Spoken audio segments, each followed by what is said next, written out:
Le 22 novembre 1963, le président américain John Fitzgerald Kennedy entreprend une tournée préélectorale au Texas en compagnie de son vice-président Lyndon Johnson, un Texan. C'est à Johnson qu'il revient de promouvoir le président auprès des sudistes en vue des élections de 1964.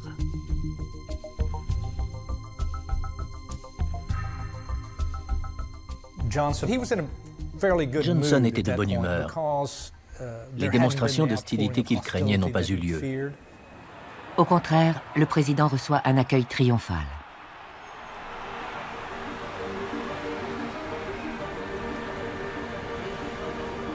Mais soudain, plusieurs coups de feu éclatent. John Fitzgerald Kennedy meurt peu de temps après. Les médias se focalisent sur la mort tragique de Kennedy. Nul ne s'intéresse au nouveau président, Lyndon Baines Johnson.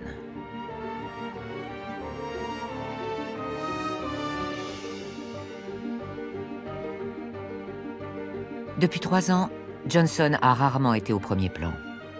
En tant que vice-président, il était quasiment invisible. Il se retrouve pourtant à la tête du pays.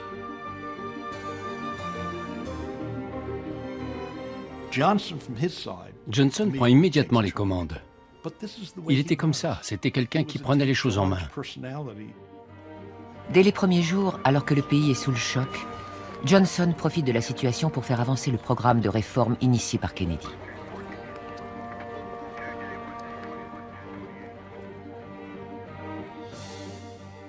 Lyndon Johnson a été un maître dans l'art d'exploiter la tragédie pour faire passer son programme au Congrès. Il a toujours su tirer parti des tragédies. Des années plus tard, la réputation de Johnson est ternie par son action au Vietnam.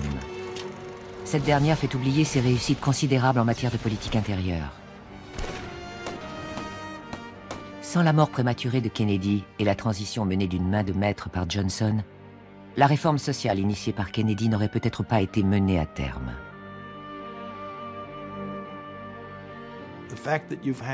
Le fait que Barack Obama soit président aujourd'hui résulte en partie du combat mené par Lyndon Johnson en 1964 et 1965.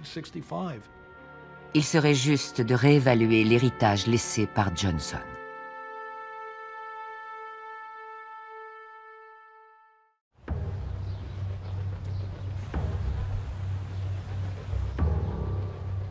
On se souvient de Lyndon Baines Johnson comme d'un homme terriblement égotique, arrogant, manipulateur, grossier. Johnson était un personnage hors du commun. Il était narcissique, pompeux, un personnage de roman. Mais en tant que président, il a tenu à inscrire dans le droit les plus nobles aspirations, celles d'Abraham Lincoln, celles d'une nation attachée à l'idée selon laquelle tous les hommes ont été créés égaux.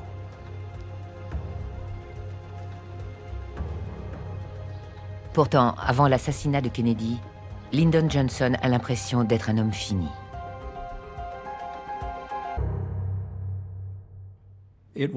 C'est à cette époque qu'il s'est mis à abuser de la boisson, à avoir des aventures. Il était malheureux. John Kennedy, un bel intellectuel de la Nouvelle-Angleterre, a battu le rude Texan lors des primaires du Parti démocrate pour l'élection de 1960, ôtant à son aîné ses chances d'accéder à la plus haute fonction.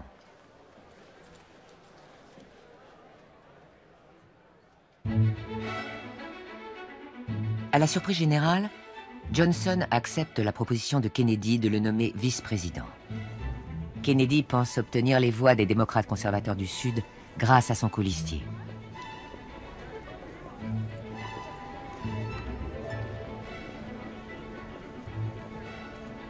Johnson est un homme apprécié dans le Sud.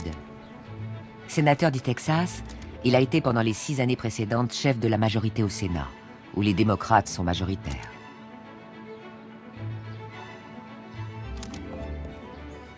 Cette position a fait de lui le deuxième homme le plus puissant à Washington, le premier étant Dwight Eisenhower, le président républicain.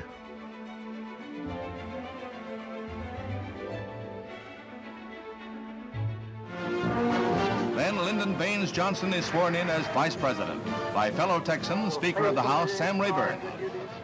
Une fois vice-président, il n'a pratiquement aucun pouvoir.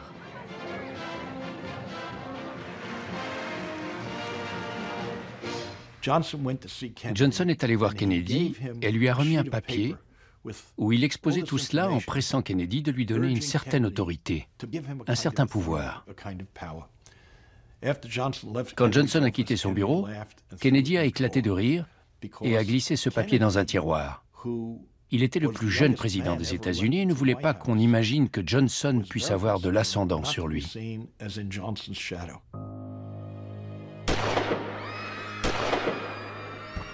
Lorsque les coups de feu mortels retentissent à Dallas, Johnson est un politicien sur la touche.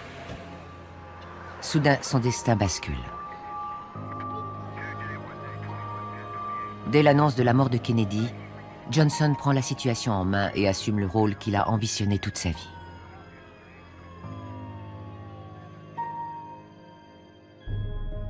Lady Bird Johnson disait « Lyndon Johnson est un homme qu'il est bon d'avoir près de soi dans les situations d'urgence. Il savait instinctivement ce qu'il fallait faire pour éviter que le chaos ne s'installe. »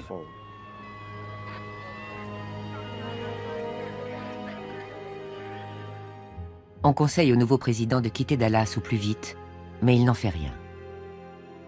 Au contraire, Johnson décide de prendre immédiatement ses fonctions et de prêter serment à l'aéroport de Dallas à bord d'Air Force One, l'avion présidentiel, avec à ses côtés Jackie, la veuve de John Kennedy.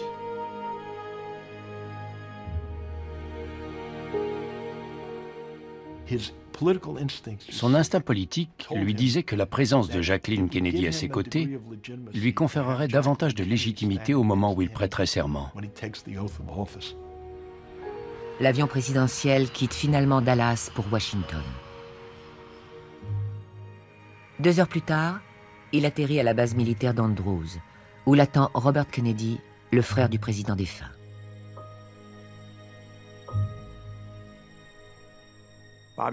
Bobby Kennedy se précipite dans l'avion présidentiel et demande « Où est Jackie? Je dois la trouver. » Il passe devant le nouveau président sans lui prêter attention. Il s'est précipité dans l'avion pour retrouver Jackie. Ils sont descendus avec le cercueil et ils sont partis de leur côté. As in life, she accompanies her beloved on his lonely ride. Beaucoup de gens ont trouvé ce comportement incorrect et blessant pour le nouveau président. Si Johnson se sent dédaigné par Bobby Kennedy, il n'en laisse rien paraître.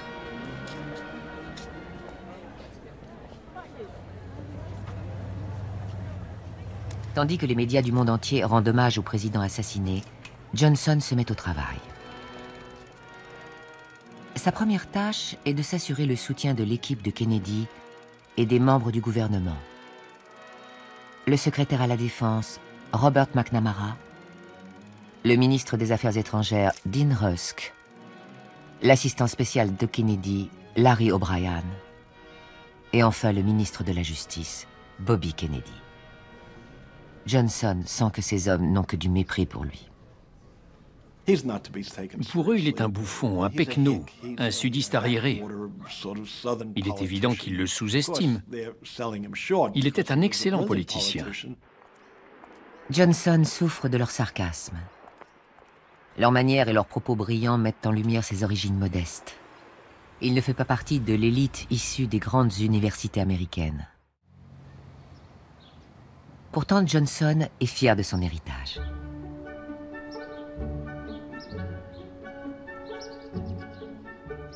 Né en 1908, dans le hameau de Stonewall, Texas, il a déménagé avec ses parents dans la petite ville de Johnson City qui porte le nom de ses ancêtres.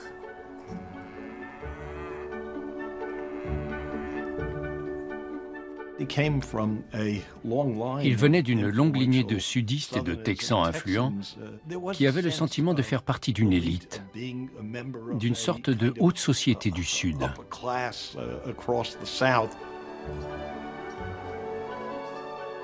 Son père, Sam Ely Johnson, a siégé pendant 6 mandats à la Chambre des représentants du Texas. Le père de Lyndon Johnson était un politicien né. Je pense que Johnson a vécu certains des moments les plus heureux de sa vie quand il accompagnait son père dans ses campagnes électorales. Les premières années de la vie de Johnson lui ont donné le goût de la politique et du pouvoir. Et voilà que le pouvoir s'offre à lui. Who is the man who sits with documents on his desk, grief in his heart, and the world on his shoulders? Who is the man who people now call Mr. President? Johnson a peut-être douté de sa capacité à conserver la loyauté de Bobby et du clan Kennedy, mais il n'avait rien à craindre. Les ministres nommés par Kennedy, y compris son frère Bobby, acceptent de rester.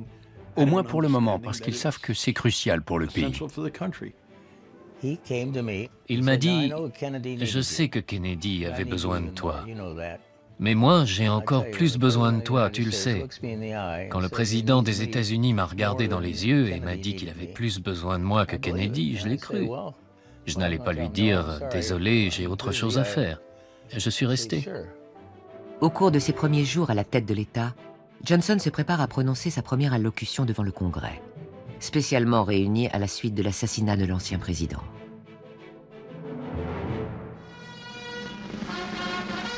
The United States of America and the world listens as President Lyndon B. Johnson addresses a joint session of Congress. The greatest leader of our time has been struck down by the foulest deed of our time. John Kennedy's death commands what his life conveyed, that America must move forward.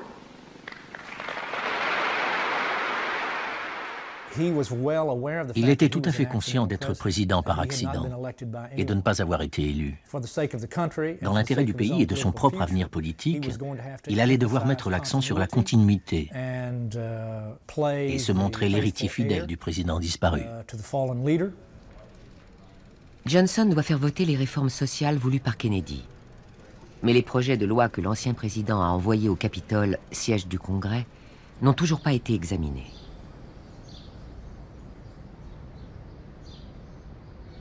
Un projet de loi sur la réduction des impôts est bloqué depuis 10 mois. Et un second sur les droits civiques depuis 6 mois.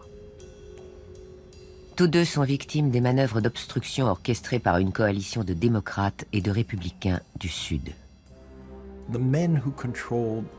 Les hommes qui contrôlaient les commissions chargées des grands projets de loi que Kennedy voulait faire voter étaient des conservateurs sudistes. Ils considéraient l'assurance maladie, l'aide du gouvernement fédéral à l'éducation, les droits civiques comme une atteinte aux traditions sudistes.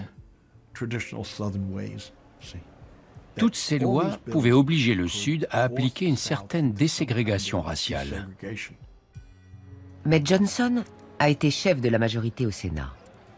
Il sait manœuvrer pour faire aboutir les projets de loi en suscitant le moins d'opposition possible. Durant sa présidence, plus de lois seront votées qu'au cours des 2 décennies précédentes. Ce qui rendait Johnson fou, c'était que les Kennedy tentaient de faire adopter par le Congrès un programme très progressiste, sans faire appel à lui, le parlementaire le plus accompli de l'histoire des États-Unis. Bien qu'originaire du Sud, Johnson n'est pas conservateur ni opposé aux droits civiques.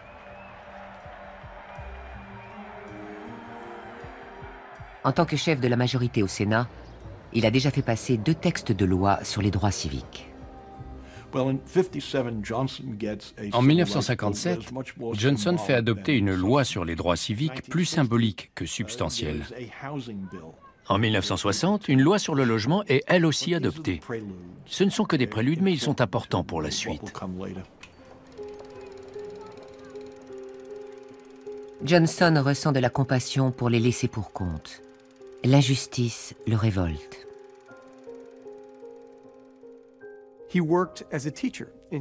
Il a travaillé comme professeur à Cotulla, une ville du Texas peuplée en majorité d'immigrés d'origine mexicaine. À l'époque, ceux-ci n'avaient pratiquement aucun droit. Ils étaient victimes de l'intolérance et de la haine. C'est là que Johnson a vraiment constaté l'inégalité de traitement entre ceux qui ont une couleur de peau différente et les Blancs. La culture ségrégationniste du Sud affecte tous les aspects de la vie des Noirs et des minorités ethniques. Elle détermine l'école qu'ils peuvent fréquenter, les emplois auxquels ils peuvent postuler, en passant par les équipements publics qu'ils peuvent utiliser et les commerces qui leur sont ouverts. J'ai remarqué qu'on n'achetait pas de vêtements dans le centre-ville, ou qu'on ne les essayait pas sur place. Mais je pensais que c'était comme ça, une habitude de ma famille. Aujourd'hui encore, je n'aime pas essayer des vêtements dans les magasins. En mai 1963, à Birmingham, en Alabama, les forces de l'ordre dispersent avec une brutalité extrême les manifestants qui participent à une marche non violente contre la ségrégation. Kennedy prend la parole. We cherish our freedom here at home. But are we to say to the world, and much more importantly, to each other, that this is a land of the free, except for the Negroes?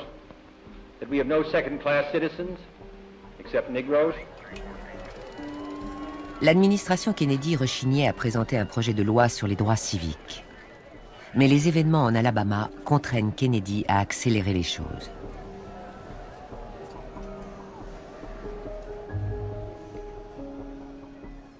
Pour une fois, il consulte Johnson sur la meilleure façon de s'y prendre. Johnson conseille au président d'attendre avant de présenter son projet de loi au Congrès. Il l'avertit que ce projet pourrait être retenu en otage par les conservateurs sudistes si d'autres lois n'étaient pas adoptées au préalable. Kennedy ignore le conseil de Johnson. Il veut montrer qu'il s'attaque au problème. À la mort de Kennedy, le texte de loi sur les droits civiques n'est toujours pas voté comme Johnson l'avait prédit.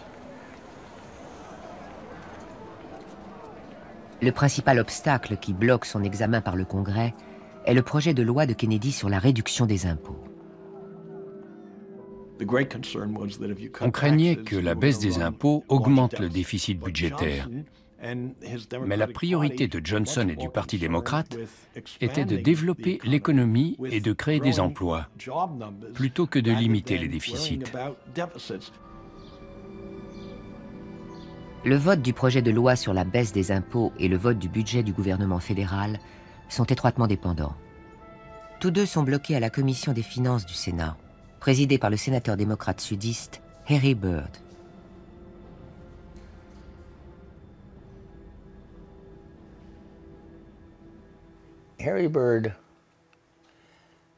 Harry Byrd était un homme très surprenant.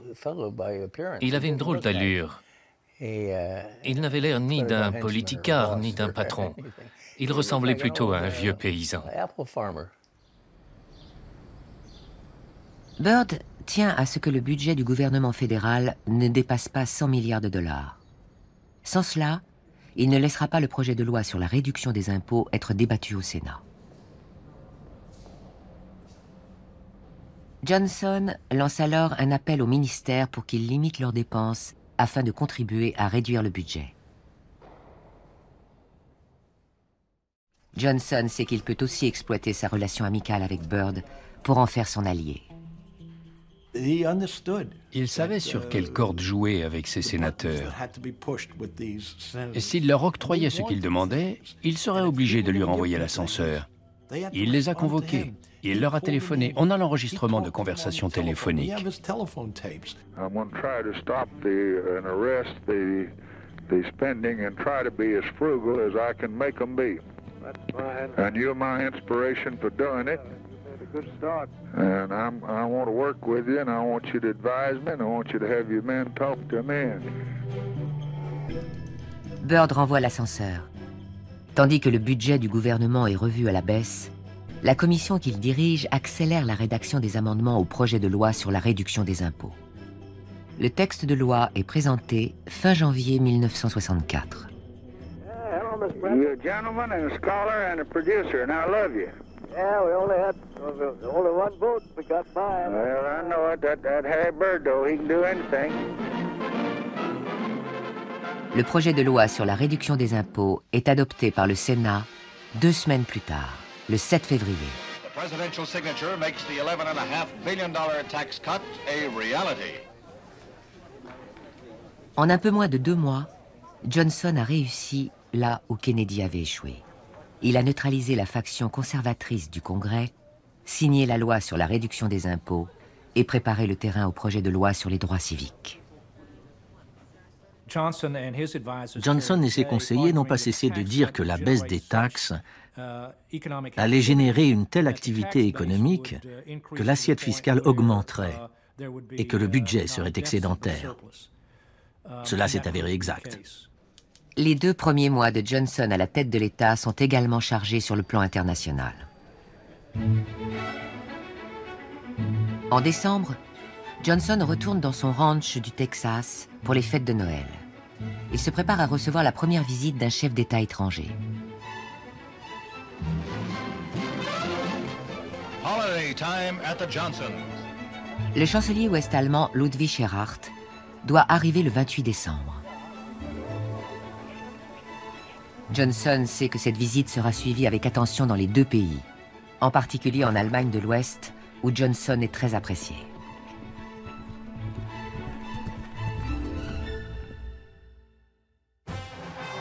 En août 1961, Johnson, alors vice-président, avait été envoyé par le président Kennedy à Berlin-Ouest. Les communistes avaient commencé à ériger un mur pour diviser plus strictement la ville. Les Occidentaux se demandaient si les autorités est-allemandes ne préparaient pas des opérations plus radicales.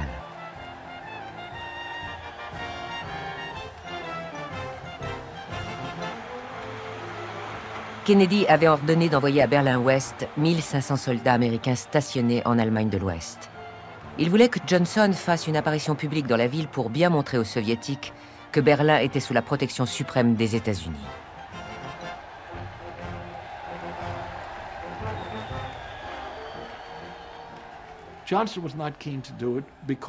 Johnson n'était pas convaincu. Il pensait que ça ne suffirait pas à rassurer les Allemands qui reprochaient à Kennedy de ne pas protester assez vigoureusement contre l'érection du mur. There are more cheers from 300,000 in front of City Hall as Mr. Johnson declares that freedom can prevail and peace can endure. He addressed a message to the people of East Berlin, telling them that the days of tyranny are numbered. À Berlin, Johnson a été reçu comme s'il avait été Kennedy en personne. Il s'est laissé gagner par l'enthousiasme. Pour Johnson, cette visite a été un des moments les plus forts de son mandat de vice-président. Il était naturellement acquis à leur cause. C'était un homme de la guerre froide, un anticommuniste. Tout comme Dean Rusk, le ministre des Affaires étrangères. Concernant cette période, les années 1960 et le Vietnam, il a dit « Si vous aviez déchiré notre chemise et ouvert notre cœur, vous y auriez vu gravé Berlin. » Le nouveau chef d'État ouest-allemand, Ludwig Erhard, rend à présent visite au président Johnson. Ce dernier a choisi de l'accueillir à la mode texane.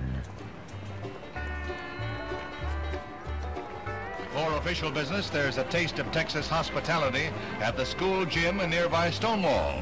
Much of this area was settled by German pioneers, and the chancellor is greeted with cheers in both languages. C'est un banquet officiel plutôt inédit.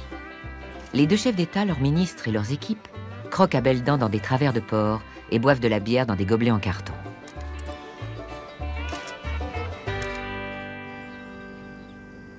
Les pourparlers entre les États-Unis et l'Allemagne se déroulent ensuite dans le ranch de Johnson surnommé la Maison Blanche du Texas. An historic visit that strengthens this Western alliance. Cette visite d'État est une victoire au niveau diplomatique et international. Johnson cherche à dire aux Allemands et au monde entier « Je suis 100% américain. Les Kennedy aussi étaient américains, mais c'étaient des aristocrates. Moi, je suis Lyndon Johnson, votre copain. »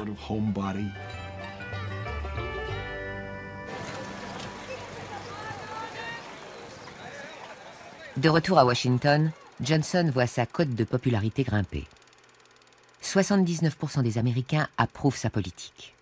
C'est bien plus que les 56% obtenus par Kennedy avant son assassinat.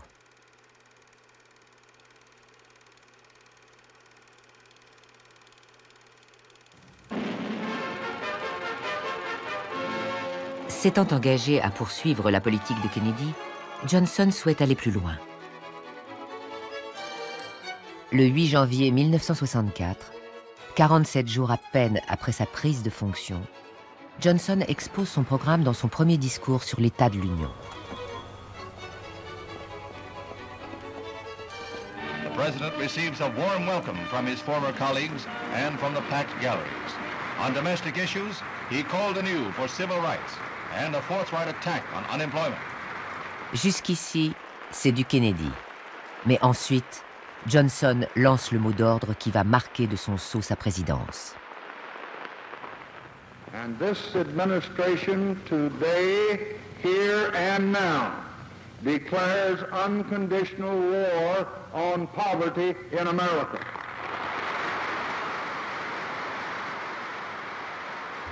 Les conseillers de Johnson ont trouvé $1 milliard pour financer le programme contre la pauvreté.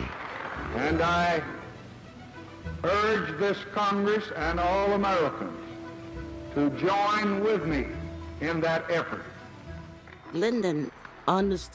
Lyndon savait que le racisme, les préjugés sociaux et la pauvreté étaient tous trois liés. Concrètement, à quoi bon avoir le droit de s'asseoir à un comptoir pour manger un hamburger si on n'a pas de quoi le payer? Son discours est un triomphe politique.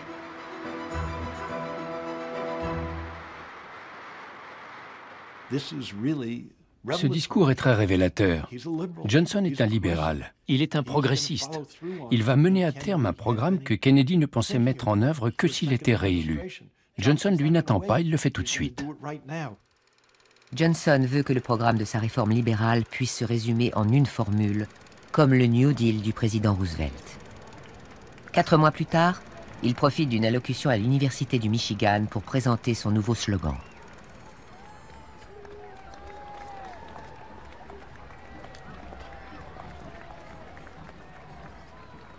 For in your time, we have the opportunity to move not only toward the rich society and the powerful society, but upward to the great society. Pour aboutir à cette Great Society, la grande société, il est essentiel d'abolir la ségrégation raciale dont la contestation provoque des troubles grandissants dans le pays. Johnson a si bien réussi à retourner l'opinion publique que d'après les sondages du printemps 1964, la majorité des Américains sont favorables à une loi sur les droits civiques. Ils étaient 50% à s'y opposer à l'automne précédent, ils ne sont plus que 30%.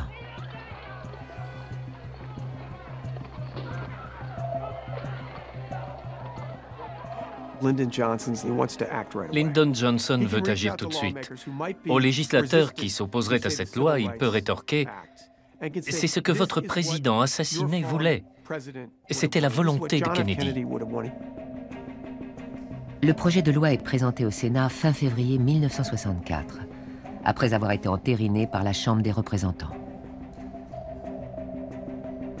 Mais la bataille est loin d'être gagnée.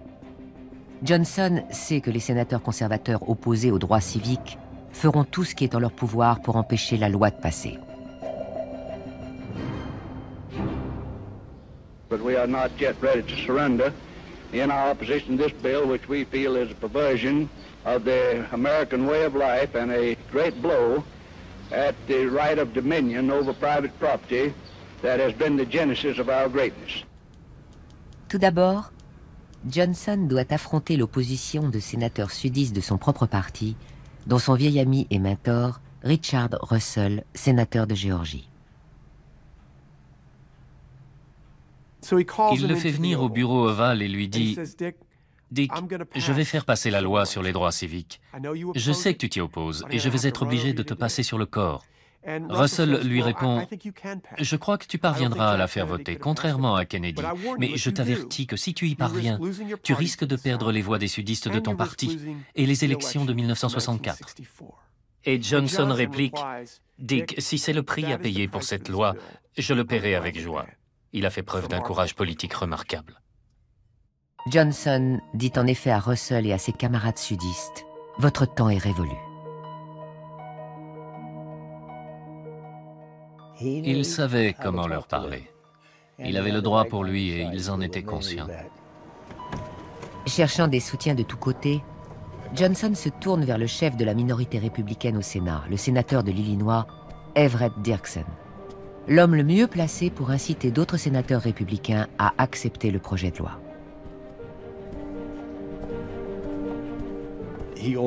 Il a aussi besoin des voix républicaines. Il dit à Everett Dirksen que ce moment restera dans l'histoire, que c'est un grand pas en avant et qu'il en sera un des acteurs.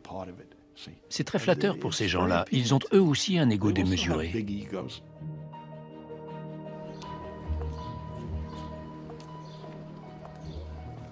Comme il ne peut plus intervenir dans les manœuvres quotidiennes au Sénat, Johnson travaille en coulisses et gagne à sa cause l'adjoint au chef de la majorité, le sénateur du Minnesota, Hubert Humphrey.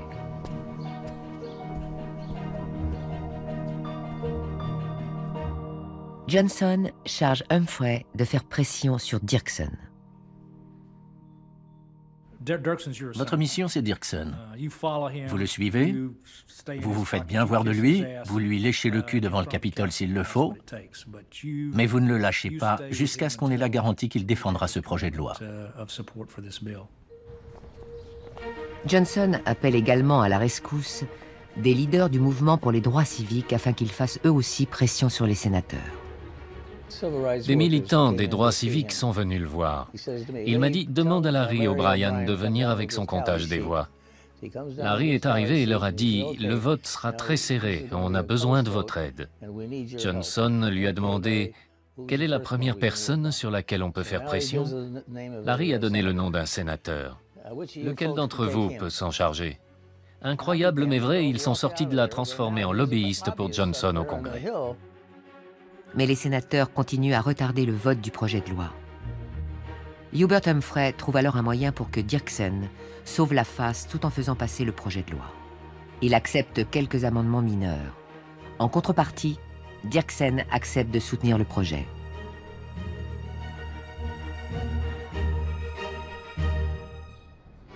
It's the day of decision on Capitol Hill as the U.S. Senate clears the way for the Civil Rights Bill by voting to limit debate on the measure. GOP leader Everett Dirksen left and Democratic whip Hubert Humphrey mustered 4 votes more than the necessary majority to invoke cloture.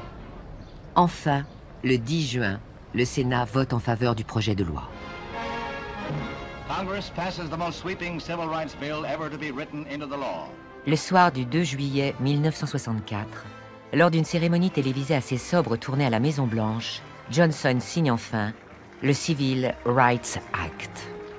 This Civil Rights Act is a challenge to all of us to go to work in our communities and our states, in our homes and in our hearts, to eliminate the last vestiges of injustice in our beloved country. Souvenirs go to Republican leader Everett Dirksen and Democratic whip Hubert Humphrey. Il ne donne pas le premier stylo à Martin Luther King ou à Roy Wilkins. Non, il le donne à Everett Dirksen. Il sait que sans le soutien de ce dernier, la loi ne serait pas passée. Integration leader Martin Luther King receives his pen, a gift he said he would cherish. Jouant pour la galerie, Johnson se tourne ensuite vers Bobby Kennedy. Another group of pens is reserved for the Kennedys, and the Attorney General is entrusted with a half dozen. C'est un moment historique. Et pour Johnson, à quelques mois des élections présidentielles, c'est aussi un succès personnel. En 1964, il va se présenter à la présidentielle. Il veut montrer qu'il a réussi à accomplir ce que Kennedy tardait à mettre en œuvre. L'entente apparente entre Lyndon Johnson et Bobby Kennedy cache le secret le moins bien gardé de Washington. Les deux hommes se détestent.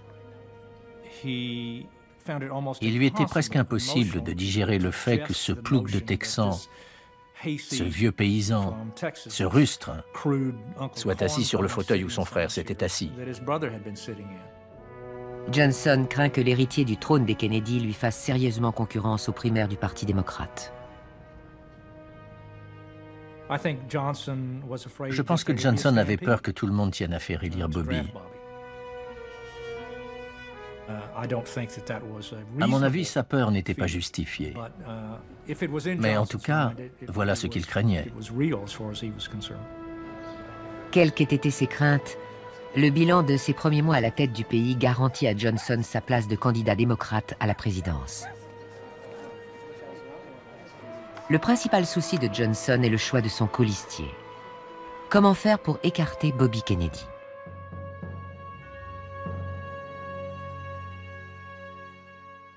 À l'époque, Bobby était ministre de la Justice et Johnson a déclaré qu'il ne choisirait comme vice-président aucun membre actuel de son cabinet, car cela perturberait, disait-il, le bon fonctionnement du gouvernement.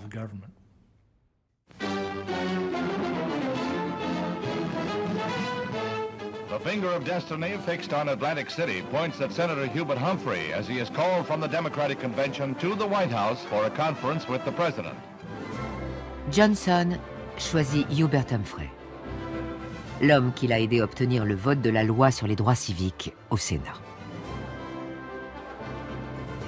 Mr. Johnson said in his judgment, Mr. Humphrey was the best man to be president in case anything happened to him.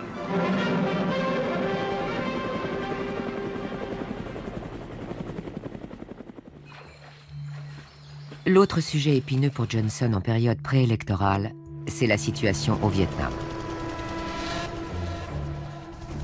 Sous la présidence de Kennedy, les forces armées américaines sont directement intervenues dans le conflit vietnamien, soutenant les forces du Sud-Vietnam contre celles du Nord communiste, puis contre le Viet Cong dans le Sud.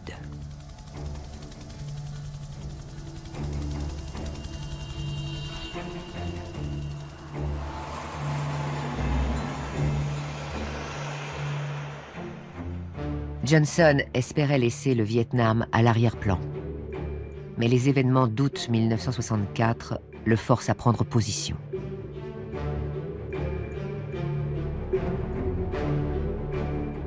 Un destroyer de la marine américaine a été attaqué dans le golfe du Tonkin par 3 torpilleurs nord-vietnamiens. Le USS Maddox a riposté, coulant un des bateaux.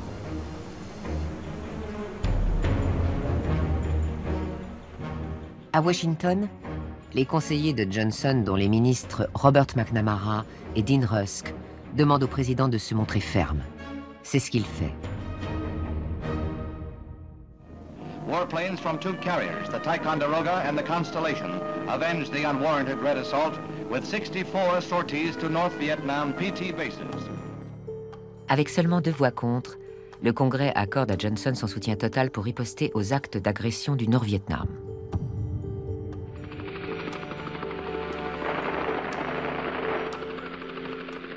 The determination of all Americans to carry out our full commitment to the people and to the government of South Vietnam will be redoubled by this outrage. Heureusement pour Johnson, une escalade immédiate du conflit ne se produit pas.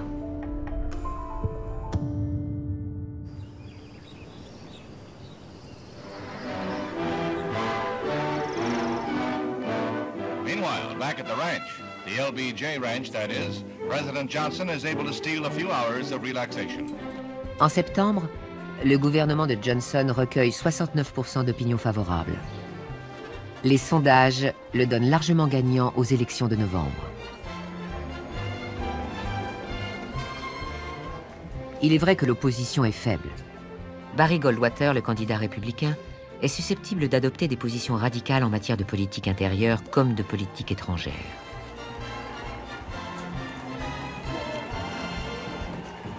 His followers respect his refusal to compromise. Goldwater était considéré comme un cinglé de droite, comme un danger pour le pays. Il faisait des plaisanteries comme « On devrait en lancer une sur les toilettes du Kremlin » en parlant de la bombe atomique. Ne prenant rien pour acquis, Johnson organise une campagne contre Goldwater. Il met en exergue son extrémisme et le danger qu'il représente pour les traditions politiques nationales et la paix dans le monde.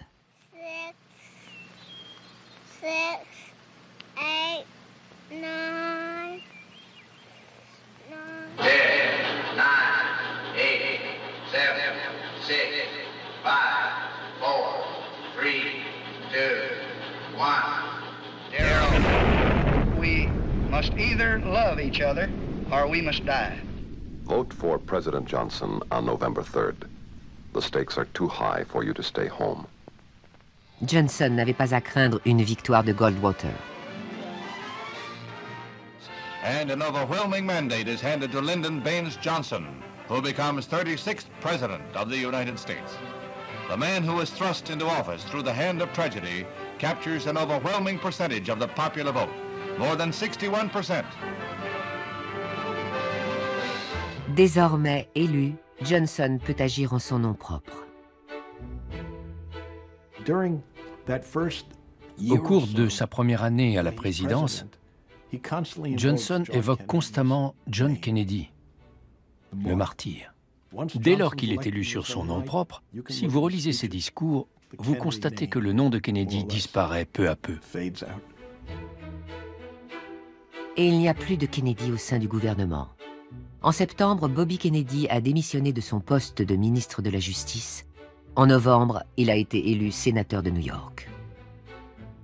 It was a wildly enthusiastic group of followers who cheered him as Senator Keating conceded defeat.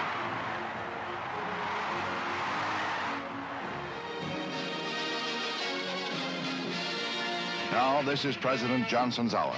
He becomes President of the United States in his own right. Lyndon Johnson pense être désormais en mesure de promouvoir sa Great Society et de lancer sa guerre contre la pauvreté. The Great Society asked not how much, but how good. Not only how to create wealth, but how to use it. Not only how fast we're going, but where we're headed. La première séance du 89e congrès permet de créer les bases de la Great Society. Des mesures historiques comprenant le droit à l'assurance maladie, la rénovation urbaine et l'aide à l'éducation sont parmi plus de 80 projets de loi signés par Johnson au cours de son mandat.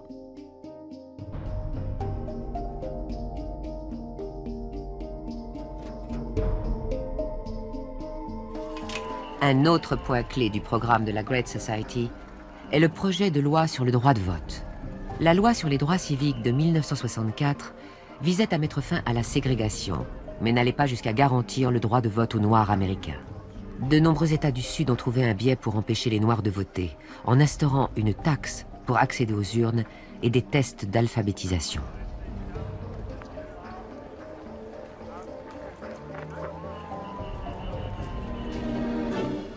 Selma sprang overnight from an obscure southern town to the front pages of world newspapers.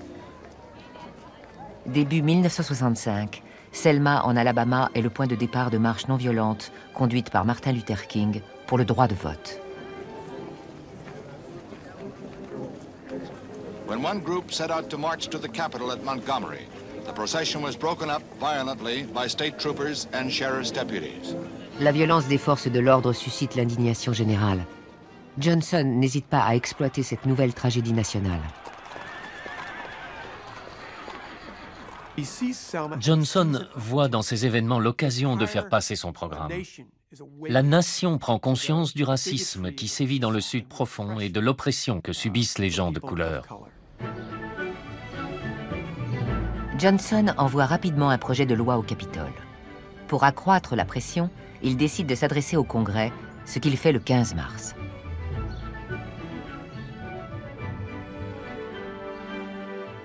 The real hero of this struggle is the American Negro. His actions and protests, his courage to risk safety, and even to risk his life, have awakened the conscience of this nation.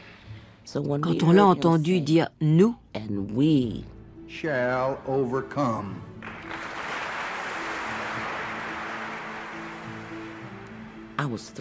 j'étais aux anges. J'ai dit, on va y arriver. On va gagner cette bataille. À aucun moment, il n'a essayé de mettre au second plan le mouvement et le combat des Noirs pour se positionner comme le libérateur. Le projet de loi sur le droit de vote a encore de nombreux détracteurs. Mais Johnson, alternant flatterie et menaces, utilise toutes les armes à sa disposition pour le faire voter par les sénateurs. En juillet, le texte de loi est validé. En août, Johnson le signe. President Johnson moved the next day to implement the bill. So far, the strongest link in the legislative chain which the president titles the Great Society, the voting bill promises a profound effect upon the future politics of the entire nation. Johnson pensait que les droits civiques et le droit de vote allaient favoriser l'intégration du Sud au sein de la nation. Les sudistes y étaient très réticents. Mais Johnson estimait que c'était comme les forcer à avaler un remède qui leur ferait du bien. Et il avait tout à fait raison.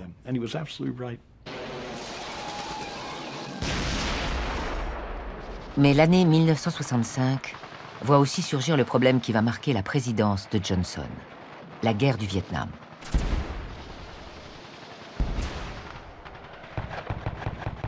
Début 1965, Johnson est informé qu'il sera impossible de vaincre les forces du Nord-Vietnam s'il n'adopte pas une politique militaire plus agressive.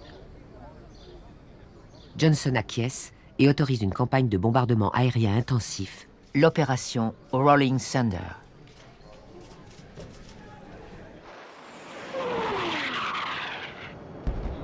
Elle durera 3 ans.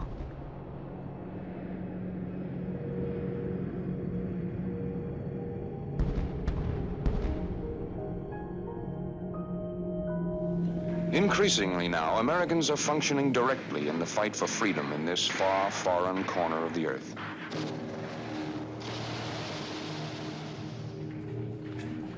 Conscient que sa politique au Vietnam ne fait pas l'unanimité, Johnson réagit avec irritation aux critiques.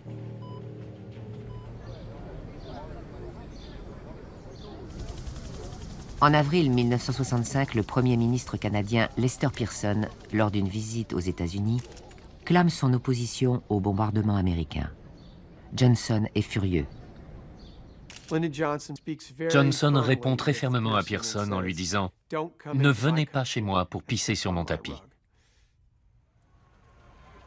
À la guerre menée outre-mer s'ajoutent désormais des troubles à l'intérieur du pays. 6 days of rioting in a Negro section of Los Angeles left behind scenes reminiscent of war-torn cities. Les émeutes de 1965 sont suivies par d'autres explosions de violence en 1966 et 1967 dans 38 villes américaines. On commence à craindre qu'en dépit des droits civiques, les militants les plus radicaux du mouvement Black Power fassent basculer le pays dans une guerre raciale.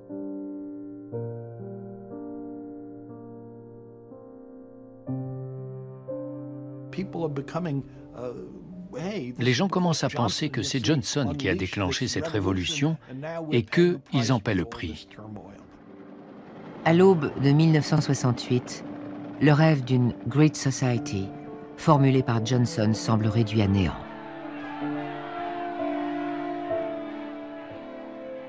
Le coût de la guerre du Vietnam grève les finances publiques. En mars, le bourbier vietnamien et sa cote de popularité qui a chuté à 36% forcent Johnson à prendre une décision. I shall not seek, and I will not accept the nomination of my party for another term as your president. L'opération Rolling Thunder se termine fin octobre 1968. Les pourparlers de paix commencent en janvier 1969, au moment où le président sortant quitte la Maison-Blanche. Le Vietnam reste aujourd'hui encore le point noir des années Johnson.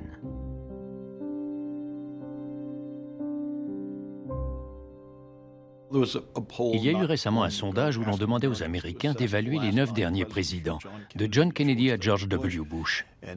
Richard Nixon est arrivé dernier, John Kennedy en tête avec 85%, et Johnson, lui, est arrivé avant-avant-dernier, avec 49%. Il ne passe toujours pas la barre des 50%. Pourtant, Johnson a transformé les États-Unis. Il s'est servi de sa connaissance du pouvoir afin de mettre en place les lois indispensables pour faire de la société américaine une société plus équitable et plus humaine. l'idéal du rêve américain, l'égalité des chances pour tous, a été inscrit dans le droit.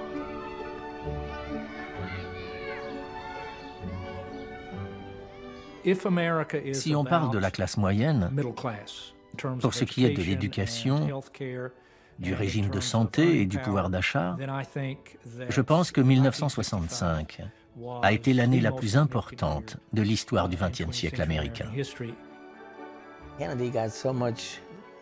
Kennedy suscitait une telle admiration, une telle adhésion, que ce vieux balourd texan ne semblait pas capable de lui arriver à la cheville. Mais si, il a réussi à faire passer la loi sur les droits civiques que Kennedy n'arrivait pas à faire passer. Lyndon Baines Johnson a fait plus pour les droits civiques et le droit de vote que tous les présidents américains réunis, hormis Abraham Lincoln.